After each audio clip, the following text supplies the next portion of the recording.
In this tutorial, I'll show you how to set up PayPal checkout in Jotform.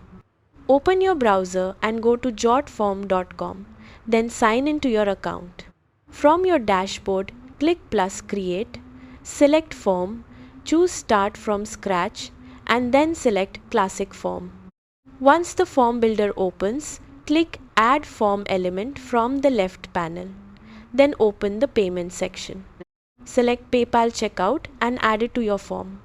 Click the PayPal payment field to open its settings.